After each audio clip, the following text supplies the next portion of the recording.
நீங்கள் பார்த்து கொண்டிருப்பது உங்கள் ஜாஷுவா டிவி. சகல ஜனங்களுக்கும் நற்செய்தி.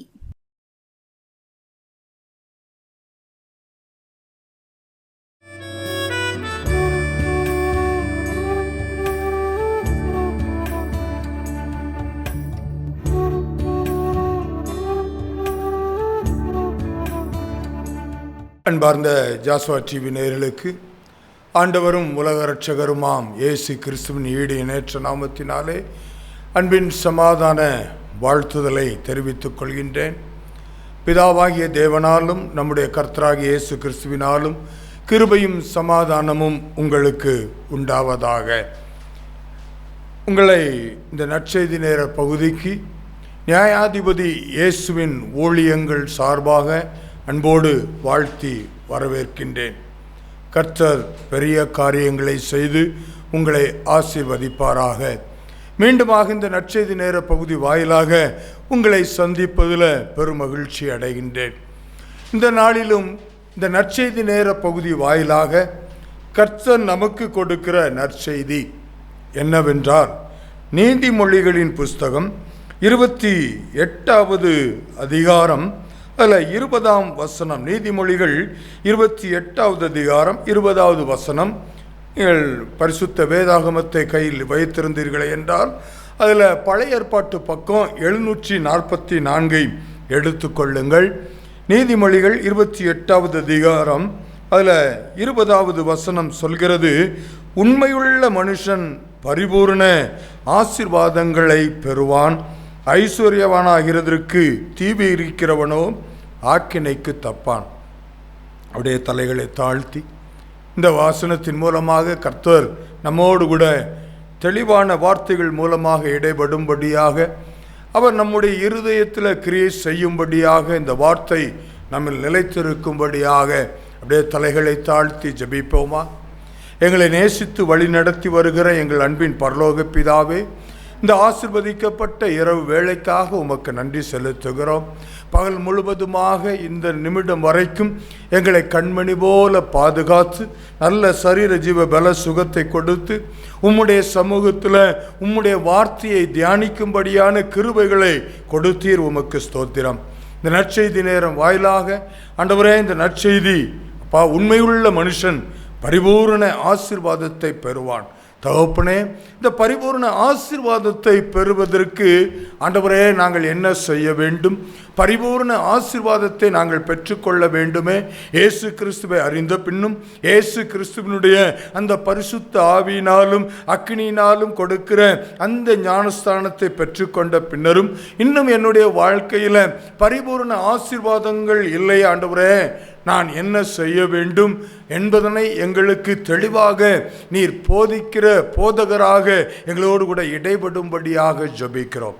உம்முடைய நல்ல நாமம் மகிமைப்படட்டும். நீர் எங்களோடு கூட பேசும். இயேசு கிறிஸ்துவின் நாமத்தில் ஜெபிக்கிறேன் ஜீவனுள்ள நல்ல பிதாவே, ஆமேன், ஆமேன். மீண்டுமாக ஆண்டவராகிய இயேசுவின் நாமத்தினாலே உங்களை அன்போடு வாழ்த்தி வரவேற்கின்றேன். நீதிமொழிகள் 28வது அதிகாரம் 20வது வசனத்தில், உண்மையுள்ள மனுஷன் பரிபூர்ண ஆசீர்வாதத்தை பெறுவான். யார் உண்மையாக இருக்கின்றார்களோ, வேலை செய்கிற ஸ்தலத்திலாகட்டும், தொழிலாகட்டும், அல்லது பள்ளியில் படிக்கக்கூடிய மாணவர்களுக்கு பள்ளியிலாகட்டும், உண்மையாக இருக்கும் பொழுது நிச்சயமாக அதற்கேற்ற ஆசீர்வாதங்கள் உண்டு. படிக்கிற பிள்ளைங்க படிப்பில் உண்மையாக இருந்து படித்தார்கள் என்றால் நிச்சயமாக நல்ல படித்து நல்ல வேலையை சுதந்திரித்து ஆசீர்வாதமான வாழ்க்கையை பெற முடியும். கை நிறைய நல்ல சம்பளம் வாங்க முடியும். அதே போல் தொழிலில் உண்மையாக இருக்கிறவர்கள் அந்த தொழிலை நேசித்து, இது எனக்கு ஆகாரம் வழங்கக்கூடியது, இந்த தொழிலை நான் மதிக்க வேண்டும் என்று சொல்லி அந்த தொழிலில் உண்மையாக இருந்து தொழிலை செய்யும் பொழுது, தொழிலில் போட்டி இருக்க வேண்டும், பொறாமை இல்லாமல் இருக்கும் பொழுது நிறைவான ஆசீர்வாதத்தை நம்மால் பெற்றுக்கொள்ள முடியும். அதே போல் வேலை ஸ்தலங்களில் உண்மையாக வேலை செய்யும் பொழுது அதற்கேற்ற பலனை அந்த வேலை ஸ்தலத்தில் நமக்கு கிடைப்பதை பார்க்கிறோம். அப்போ உண்மை என்பது இந்த உலக வாழ்க்கையில் ஒரு மனிதனுக்கு மிகவும் அவசியமானதாக இருக்கிறது. ஆனால் இங்கு வேதம் சொல்லுகிறது, உண்மையுள்ள மனுஷன் பரிபூர்ண ஆசீர்வாதங்களை பெறுவான், ஆனால் ஐஸ்வர்யவானாகிறதற்கு தீ விரிக்கிறவனோ ஆக்கினைக்கு தப்பான். ஐயா, பரிபூர்ண ஆசீர்வாதத்தை பெற்றுக்கொள்வதற்குத்தானே இங்கு வேதம் சொல்லுகிறது. நான் உண்மையாக இருந்தேன் என்றால் அது பரிபூர்ண ஆசீர்வாதம் கிடைக்கும் என்றுதானே வேதம் சொல்லுகிறது. பிறகு ஏன் ஐஸ்வர்யவானாகிறதற்கு நான் தீவிரித்தால் எனக்கு தண்டனைக்கு தப்ப மாட்டேன், ஆக்கினைக்குள்ளாக தீர்க்கப்படுவேன் என்று சொல்லி வேதம் சொல்லுகிறது? வேதம் என்னை எச்சரிக்கிறதையா? அப்போ இதற்கு என்ன அர்த்தம்? அப்போ இந்த உண்மையுள்ள மனுஷன் பரிபூர்ண ஆசீர்வாதத்தை பெறுவான் என்று சொன்னது, இதுவரைக்கும் நம்ம பேசிக்கொண்டு இருந்தோம் இந்த உலகத்தில் இருக்கிற மனிதர்களிடத்துல, உலகத்தில் இருக்கிற காரியத்தில் நம்ம உண்மையாக இருக்கும் பொழுது அந்த ஆசீர்வாதத்தை நம்ம பெற்றுக்கொள்ளுகிறோம். ஆனால் இங்கு ஐஸ்வர்யவானதற்கு தீவிரிக்கிறவனோ ஆக்கினைக்கு தப்பான். அப்போ உண்மை எங்கு இருக்க வேண்டும்?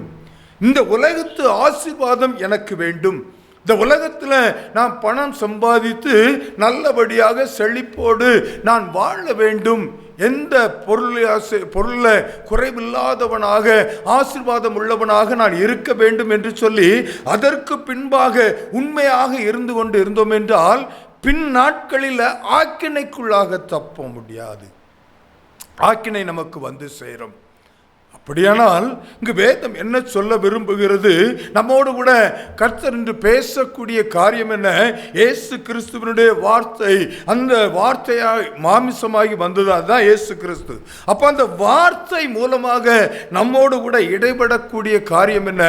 உண்மையுள்ள மனுஷன் உலகத்தில் உள்ள உண்மையுள்ள காரியத்தை குறித்து பேசணும். இங்கு உண்மையாக இருக்கணும், இல்லை என்று சொல்லலை. ஆனால் இங்கு சொல்லக்கூடிய காரியம் கர்த்தரிடத்தில், நம்மை படைத்த சர்வ வல்லவரிடத்திலையும் உண்மையாக இருக்க வேண்டும். அது எப்படி அங்கே உண்மையாக இருக்க வேண்டும்? அது எப்படி சொல்ல முடியும் அப்படின்னு சொல்லி நம்ம பார்த்தோம்னா, வேதத்தில் ஒரு மனிதன் இருக்கிறான். அந்த மனிதனை குறித்து கர்த்தரே சாட்சி கொடுக்கிறார். அங்கு மிரியாமும் ஆரோனை குறித்து முறுமுறுக்கிறார்கள், ஆரோனுக்கு விரோதமாக எழும்புகிறார்கள். எத்தியோப்பிய ஸ்திரியை திருமணம் செய்து விட்டான் என்று சொல்லி அவனுக்கு விரோதமாக முறுமுறுத்து எழும்பும் பொழுது அங்கு கர்த்தர் அவர்களிடத்தில் பேசக்கூடிய காரியம்,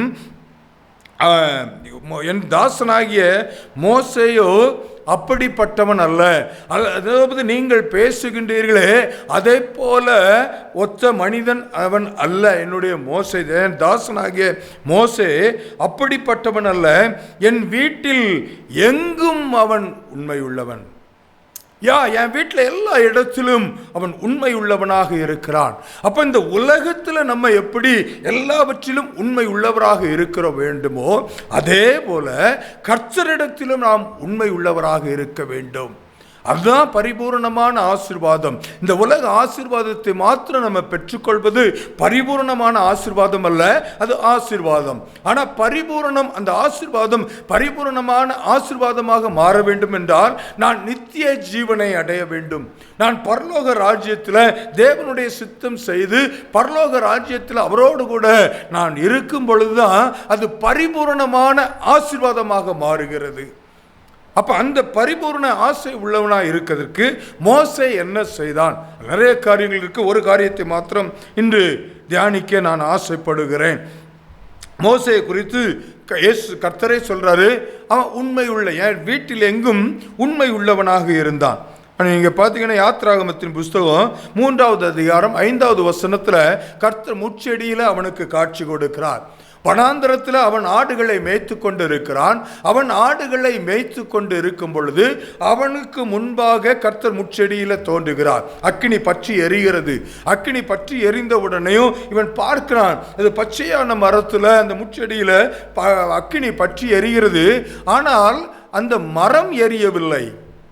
அப்படியானால் அக்கினி மாத்திரம் வருகிறது, அந்த மரம் வேகாமல் இருக்கிறதே, அதற்கு காரணம் என்ன அப்படின்னு சொல்லி அருகில் போய் பார்ப்போம் என்று சொல்லி போகும் பொழுது கர்த்தர் சொல்லுகிறார், உன் பாதரட்சையை கழற்றி போடு, நீ நிற்கிற இடம் பரிசுத்த பூமி. ஐயா, அது வரைக்கும் அது பரிசுத்தமான இடம் கிடையாது, வனாந்தரமான இடம். அங்கு ஆடு மாடுகள் மேய்கிறது, ஆடு மாடுகள் அசுத்தங்களை செய்கிறது, எல்லா காரியமும் அங்கு இருந்து கொண்டு இருக்கிறது. எப்ப கர்த்தர் அந்த முச்செடியில தோன்றினாரோ, எப்ப கர்த்தருடைய பிரசன்னம் அந்த இடத்துக்கு வந்ததோ, அந்த இடம் பரிசுத்தம் உள்ள பூமி. இப்போ கர்த்தருடைய பிரசன்னம் எந்த இடத்துல இருக்கோ அந்த இடம் பரிசுத்தம் உள்ளது. அந்த இடத்துல நம்ம நடுக்கத்தோடு நம்ம இருக்க வேண்டும். அப்படியானால் அதை பரிசுத்தம் உள்ள இடம் அப்படின்னு சொன்ன உடனேயும் நான் பரிசுத்தர் என்று சொல்லி அவனோடு கூட பேசுகிறார். அதிலிருந்து அவனை பார்த்தால் பரிசுத்தத்தில் அவன் எந்த இடத்திலையும் குறைந்தவனாக அவன் காணப்படவில்லை. அவன் பரிசுத்தத்தில் உண்மை உள்ளவனாக இருந்தான். 40 நாள் கர்த்தருடைய சமூகத்தில் அமர்ந்து கட்டளைகளை பெற்றுக்கொண்டு அவன் கீழே இறங்கி வரும் பொழுது இங்கு ஆரோனை கொண்டு இவர்கள் கன்றுக்குட்டியை செய்வித்து ஆடி பாடி மகிழ்கிறார்கள். கர்த்தர் சொல்லுகிறார், நீ அழைத்து கொண்டு வந்த ஜனங்களுடைய நிலைமையை பார் என்று சொல்லி சொன்ன உடனேயும், ஐயோ, இப்பதான் எனக்கு கட்டளையை கொடுத்திருக்கிறார், என்னை என்று வேறு தேவர்கள் உங்களுக்கு உண்டாயிருக்க வேண்டாம், யாதொரு சுரூபத்தையாகலும் யாதொரு விக்கிரகத்தையாகலும் உனக்கு உண்டாக்க வேண்டாம் அப்படின்னு சொல்லி கர்த்தர் எழுதி கொடுத்திருக்கிறார். அந்த கட்டளையை நான் சொல்லும்படியாக வருவதற்கு முன்பாகவே பிசாசானவன் இவருடைய இருதயத்தை மாற்றிவிட்டானே, களங்கப்படுத்தி விட்டானே என்று சொல்லி கர்த்தர் தன் கைப்பட அந்த கற்பலகை உண்டாக்கி தன்னுடைய விரலினால் எழுதிய அந்த கற்பலகை உடைத்து எறிந்துவிட்டு பரிசுத்த வைராக்கியத்தோடு அவன் எழும்பி நின்று ஒரு கூட்ட ஜனத்தை தன்னோடு அழைத்து அன்று 3000 பேர் கொல்லப்பட்டார்கள் என்று சொல்லி பார்க்கிறோம். பரிசுத்தத்தில் பரிசுத்தமான வாழ்க்கை தான் மாத்திரமல்ல, பரிசுத்தத்தில் அவன் வைராக்கியம் உள்ளவனாக அவன் இருப்பதை பார்க்க முடிகிறது. அதனால தான் கர்த்தர் சொன்னார், என் வீட்டில் அவன் எங்கும் உண்மையுள்ளவன், அவனை குறித்து நீங்கள் எந்த விதமான குறை சொல்ல வேண்டிய அவசியம் இல்லை. அவனும் நானும் சிநேகிதரை போல முகமுகமாய் நாங்கள் பேசி கொண்டிருக்கிறவர்கள், நீங்கள் அவனை பற்றி சொல்ல வேண்டாம், அவனை குறித்து நான் நன்கு அறிந்திருக்கிறேன், என்னிடத்தில் அவன் உண்மை உள்ளவனாக இருக்கிறான் என்று சொல்லி அங்கு கர்த்தர் சொல்லுவதை பார்க்க முடிகிறது. பரிசுத்தத்தில் அவன் உண்மை உள்ளவனாக இருந்தான். சரி, அந்த பரிசுத்தத்தில் உண்மை கர்த்தருக்காக நம்ம பரிசுத்தமாக இருக்கணும், பரிசுத்தமாக இருக்கணும்னு சொல்றாங்களே, அதன் நிமித்தமாக எனக்கு இந்த உலகத்தில் என்ன நன்மை, நான் பரிசுத்த வாழ்க்கை வாழ்வது நிமித்தமாக எனக்கு என்ன நன்மை அப்படின்னு சொல்லி பார்த்தீங்கன்னா, நான் ஒரு 3 காரியத்தை உங்களோடு கூட பகிர்ந்து கொள்ள ஆசைப்படுகிறேன். பரிசுத்த லூக்கா எழுதின சுவிசேஷத்தில் 19வது அதிகாரத்தை வாசித்து பார்க்கும் பொழுது அங்கு சகேயு என்ற ஒரு மனிதனை குறித்து பார்க்கிறோம். அவன் இயேசுவை எப்படிப்பட்டவரோ என்று சொல்லி பார்க்க வகை தேடி அவன் வருகிறான், இயேசுவை காண வேண்டும் என்று சொல்லி. அவன் குள்ளனாக இருக்கிறபடினால் பணத்தில் ஐஸ்வர்யவான், நல்ல வசதி வாய்ப்புகளோடு நல்ல அதிகாரியாக அவன் வாழ்க்கை வாழ்ந்து கொண்டு இருக்கிறான். ஆனால் அவன் சரீரத்தில் குள்ளனாக இருக்கிறபடினால அவனால் இயேசுவை பார்க்க முடியவில்லை. திரளான ஜனங்கள் கூடிக்கொண்டு இருக்கிறார்கள் என்று சொல்லி வேகமாக இயேசுவுக்கு முன்பாக ஓடுகிறான். இயேசுவுக்கு முன்பாக ஓடி அவன் காட்டத்தி மரத்தில் ஏறி அமர்ந்து கொண்டு இயேசுவை காண வேண்டும் என்று சொல்லுகிறான். அப்போ இயேசு அவனை அண்ணாந்து பார்த்து, சகேயுவே, நீ இறங்கி வா, நான் உன் வீட்டில் போஜனம் பண்ணணும் அப்படின்னு சொன்ன உடனேயும் அவன் இயேசுவோடு கூட நடந்து போகிறான். சந்தோஷமாக நடந்து போகும் பொழுது அங்கு முறுமுறுக்கிறார்கள்.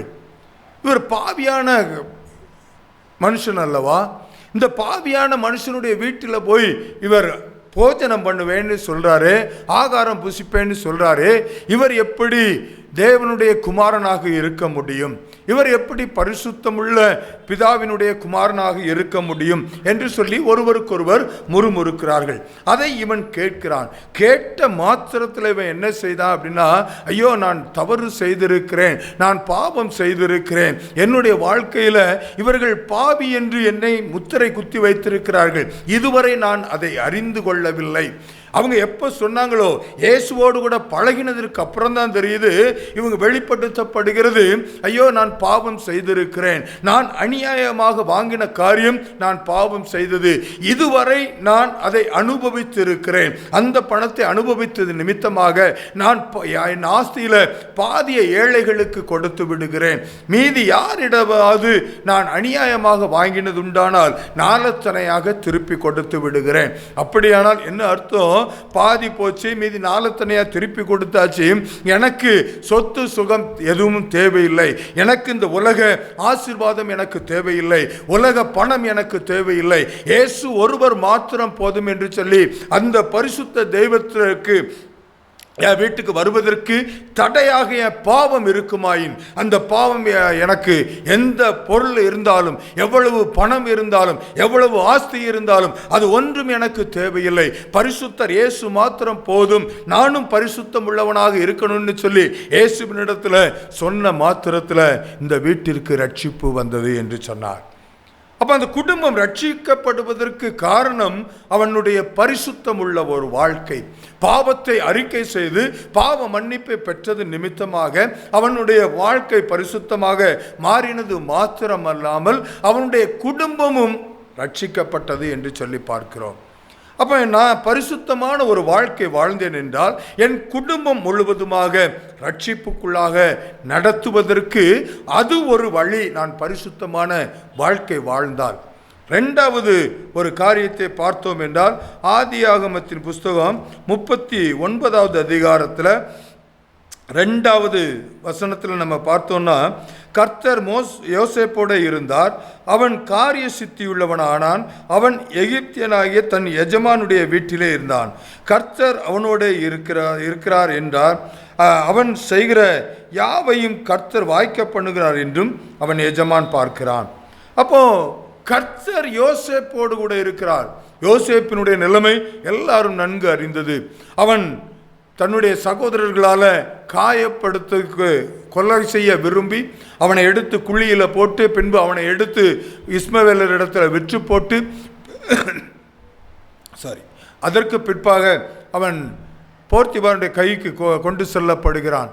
அங்கு அவனுடைய வீட்டில் அவன் இருக்கிறது நிமித்தமாக அவன் ஆசீர்வதிக்கப்பட்டிருக்கிறான். அவன் செய்கிறதெல்லாம் காரிய சித்தி உள்ளவனாக அவன் இருக்கிறான். கர்த்தர் அவனோடு கூட இருக்கிறார். அது நிமித்தமாக என் குடும்பம், என் வீடு ஆசீர்வதிக்கப்படுகிறது என்று சொல்லி அவன் என்ன செய்தான் என்று சொன்னால், அவனை அந்த வீட்டுக்கு அதிகாரியாக வைக்கிறான். காரணம் என்ன? அவனுடைய மனைவி தனிமையில் இருக்கும் பொழுது அவனை பாவத்திற்குள்ளாக அழைக்கிறார். அவள், நான் என் தேவனுக்கு விரோதமாக நான் பாவம் செய்வது எப்படி? ஏன் என் தேவனுக்கு முன்பாக நான் எப்படி பாவம் செய்வேன்? என் கர்த்தர் என்னோடு கூட இருக்கிறாரே, என் பரிசுத்த வாழ்க்கையை நான் கெடுத்து கொண்டேன் என்றால் என் கர்த்தர் என் கூட இருக்க மாட்டார். கர்த்தர் என் கூட இருக்கலன்னா என்னுடைய காரியம் வாய்க்காது. என் காரியம் வாய்க்கவில்லை என்றால் நான் இருக்கிற இந்த வீடு ஆசீர்வதிக்கப்பட முடியாது. நான் பரிசுத்தம் உள்ள வாழ்க்கை வாழ்கிறதுனால கர்த்தர் என் கூட இருக்கிறார். கர்த்தர் என் கூட இருக்கிறதுனால இந்த வீடு ஆசீர்வதிக்கப்பட்டு இருக்கிறது. என்னை இந்த வீட்டிற்கு அதிகாரியாக என்னுடைய எஜமான் வைத்திருக்கிறார் என்றால் அவருக்கு நான் இருக்கும் வரை நான் அடிமையாக இருக்கிறோனா எப்படி இருக்கிறோனா எனக்கு தெரியாது. நான் இருக்கும் வரை இந்த வீடு ஆசீர்வதிக்கப்பட வேண்டும் என்று சொல்லி விரும்பினான். அதற்கு காரணம் அவனுடைய பரிசுத்தம். அவனுடைய பரிசுத்தம் அவனை காரிய சித்தியுள்ளவனாக மாற்றி அவன் இருக்கிற இடத்துல, அவன் இருக்கிற வீட்டை ஆசீர்வாதத்தை கொண்டு வந்ததாக இருக்கிறது. அப்படி என்றால் நம்முடைய பரிசுத்தம் என்ன செய்கிறது? ஆசீர்வாதத்தை, நம்ம எங்கு இருக்கிறோமோ அவர்களுக்கு ஆசீர்வாதத்தை, எந்த இடத்துல தொழில் செய்கிறோமோ, எந்த இடத்துல வேலை செய்கிறோமோ, எந்த பள்ளியில் படிக்கிறோமோ, எந்த காலேஜில் படிக்கிறோமோ அங்கு ஆசீர்வாதத்தை கொண்டு வரும் பரிசுத்தம். பரிசுத்தத்தில் உண்மை தேவை. உண்மையுள்ள பரிசுத்தத்தில் உண்மையுள்ள மனுஷன் பரிபூர்ண ஆசீர்வாதத்தை பெறுவான் என்று சொல்லி பார்க்கிறோம். அடுத்ததாக நம்ம பார்த்தோம் என்றால் தானியேலின் புஸ்தகத்தில் நம்ம பார்க்கலாம். தானியேலின் புஸ்தகத்தில் நம்ம பார்த்தோம் என்றால் முதல் அதிகாரத்தில் இதுவும் சம்பவம் எல்லாருக்கும் தெரியும், அதனால் சுருக்கமாக சொல்லுகிறேன். அதில் முதலாவது, இவனை போஜனத்தால், ராஜாவின் போஜனத்தினால நாங்கள் எங்களை தீட்டுப்படுத்த மாட்டோம். ராஜாவினுடைய போஜனம் எப்படிப்பட்டதாக இருக்கிறது எங்களுக்கு தெரியாது. அது எவ்வளவு நல்ல போஜனமாக இருந்தாலும், எவ்வளவு விலை உயர்ந்த போஜனமாக இருந்தாலும், எவ்வளவு சத்துள்ள ஆகாரமாக இருந்தாலும், என் தேவனுடைய காரியத்திற்கு விரோதமாக என்னுடைய சரீரத்தை பரிசுத்த குலைச்சலாக்கக்கூடிய காரியம் இருக்குமாயின் அது எனக்கு தேவையில்லை என்று அவன் ஒதுக்கி வைத்தார்கள். ஒதுக்கி வைத்தது நிமித்தமாக அவர்களுக்கு கிடைத்தது என்ன?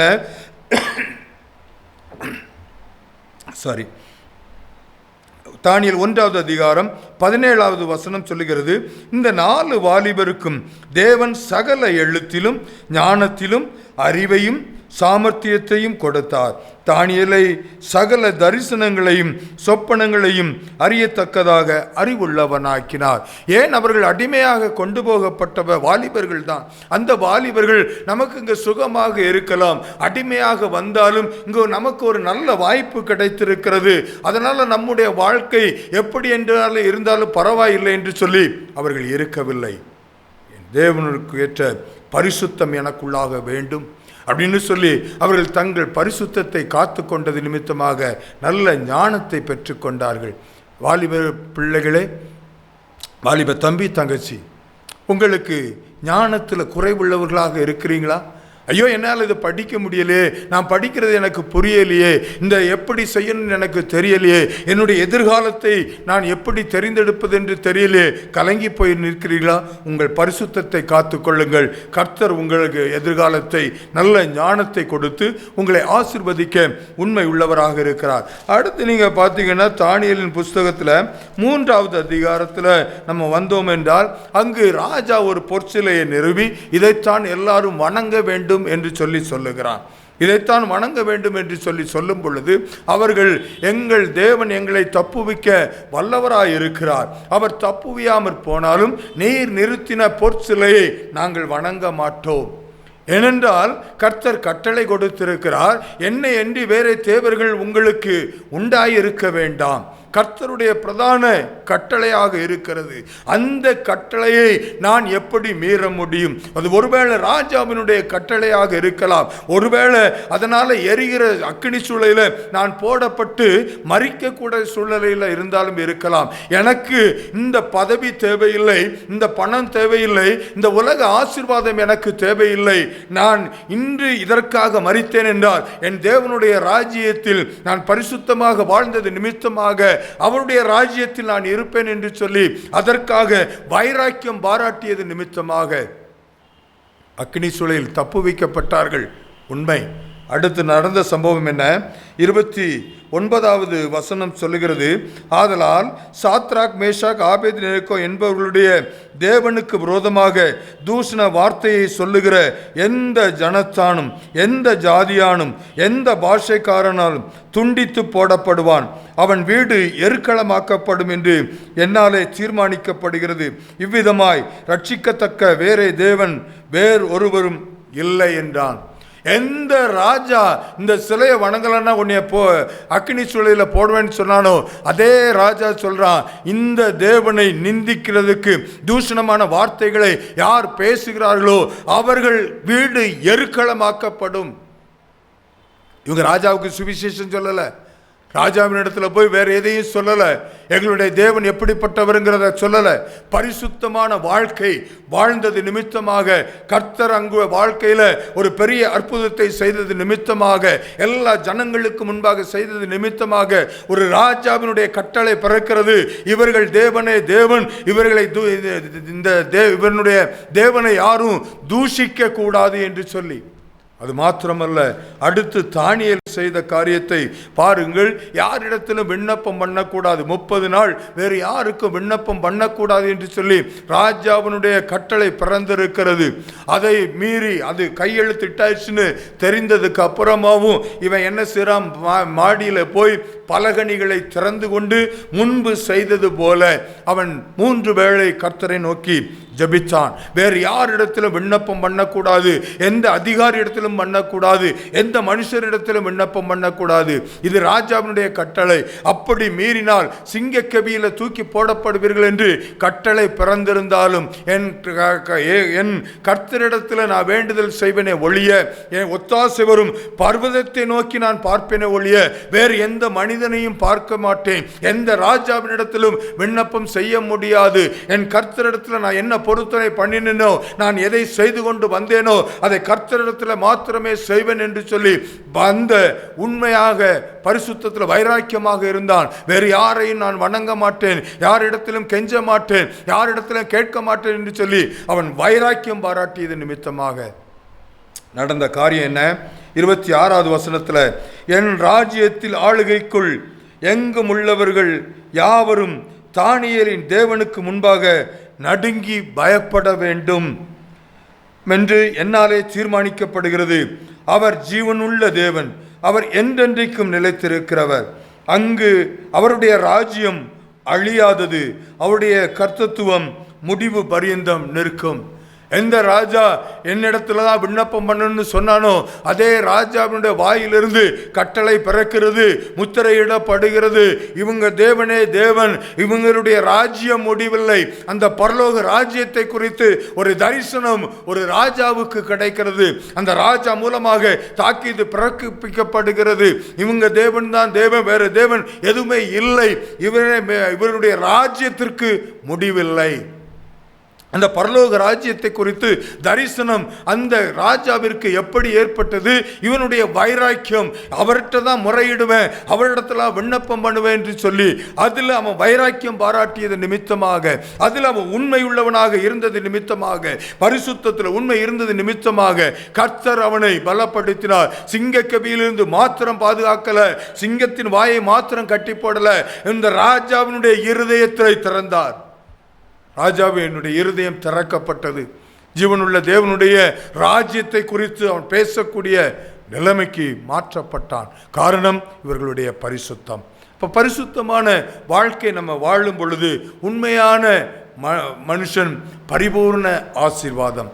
பரிசுத்தத்தில் நம்ம உண்மையாக இருந்தோம் என்றால் நம்முடைய குடும்ப ஆசீர்வாதம் உண்டாகும், குடும்ப ரட்சிப்பு உண்டாகும். நம்ம பரிசுத்தத்தில் உண்மை உள்ளவர்களாக இருந்தால் காரிய சித்தி உள்ளவர்களாக இருப்போம். நம்ம இருக்கிற இடம் ஆசீர்வதிக்கப்பட்டு இருக்கும்.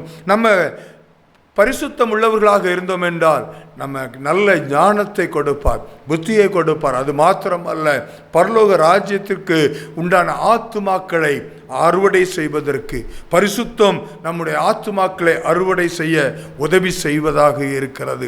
அப்படியே தலைகளை தாழ்த்தி ஜெபிப்போமா? கர்த்தர் உங்களோடு கூட பேசியிருக்கிறார், நம்மோடு கூட பேசியிருக்கிறார். உண்மையுள்ள மனுஷன் பரிபூர்ண ஆசீர்வாதத்தை பெறுவான். பரிசுத்தத்தில் உண்மை எப்படி இருக்கின்றீர்கள்? சற்று நம்மை நாமே ஆராய்ந்து பார்ப்போம். ஆண்டவரே, எங்களை உங்களுடைய சமூகத்தில் அர்ப்பணிக்கிறோம்ப்பா. உண்மை பரிசுத்தத்தில் உண்மை உள்ளவர்களாக இருப்பதற்கு எங்களுக்கு பலனை கொடுங்கப்பா. இவ்வுலக ஆசீர்வாதம் மாத்திரம் அல்ல, அந்த பரலோக ராஜ்யத்தை நாங்கள் சுதந்திரிக்க வேண்டுமே, அந்த உன்னத ஆசீர்வாதத்தினாலும் நாங்கள் நிரப்பப்பட வேண்டுமே. அதற்கு என் தேவன் கிருபை செய்யும் ஆண்டவரேன்னு சொல்லி அவரிடத்தில் கேட்போமா? எங்கள் அன்பின் பரலோக பிதாவே, இந்த வேலைக்காக நன்றி செலுத்துகிறோம். நீர் பேசின அந்த வார்த்தைகளுக்காக நன்றி. உண்மையுள்ள மனுஷன் பரிபூர்ண ஆசீர்வாதத்தை பெறுவான் என்று சொல்லி நாங்கள் பார்க்கிறோம் ஐயா. அதே போல ஆண்டவரே, உண்மை உள்ளவர்களாக ஒவ்வொருவரையும் மாற்றும் பரிசுத்தத்தில் உண்மை உள்ளவர்களாக இருக்கட்டும் அப்பா. அதே நேரத்தில் இவ்வுலக ஆசீர்வாதத்தையும் பிள்ளைகளுக்கு கொடுத்து ஆசீர்வதிக்கும்படியாக ஜெபிக்கிறேன். எல்லா பலகீனங்கள் மாறட்டும், வியாதிகள் மாறட்டும். நல்ல ஆண்டவரே, சரீர ஜீவ பல சுகத்தோடு இருந்து உம்மை சேவிக்க உம்மண்டை வந்து சேர கிருபை தாரும். அப்படிப்பட்ட கிருபைகளை கொடுத்து ஆசீர்வதிக்கிற அன்பிற்காக உமக்கு நன்றி செலுத்துகிறோம். இயேசுவின் நாமத்தில் ஜெபிக்கிறேன் ஜீவனுள்ள நல்ல பிதாவே. ஆமேன், ஆமேன். God bless you.